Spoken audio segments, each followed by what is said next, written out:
Dans un communiqué publié ce mercredi, l'Agence nationale de gestion des élections ANGE a exprimé son regret face aux affiches de campagne visibles dans la ville avant même la date du début de campagne.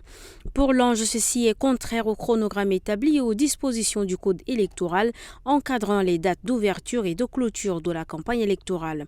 L'ANGE ordonne ainsi à tous les candidats le retrait de toutes les affiches de campagne et autres portraits de campagne sur l'ensemble du territoire national. Pour la présidence de l'Agence nationale de gestion des élections, la date du début de la campagne électorale est fixée au 14 avril. À Bongor, les présumés auteurs de l'assassinat du jeune Clandomène ont été appréhendés et remis à la justice afin de répondre de leurs actes. Parmi eux figure un ex-prisonnier de la maison d'arrêt qui a été libéré il y a à peine un mois grâce à la remise de peine collective. Il est à rappeler que le défunt a reçu 9 coups de couteau et a aussitôt succombé.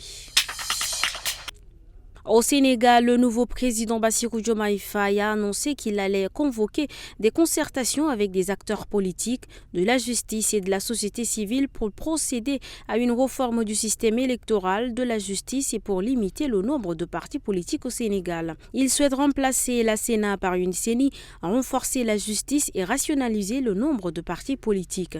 Il s'engage ainsi à instaurer une gouvernance vertueuse, lutter contre la corruption et protéger les droits des investisseurs, tout en maintenant de bonnes relations au sein des grandes organisations régionales.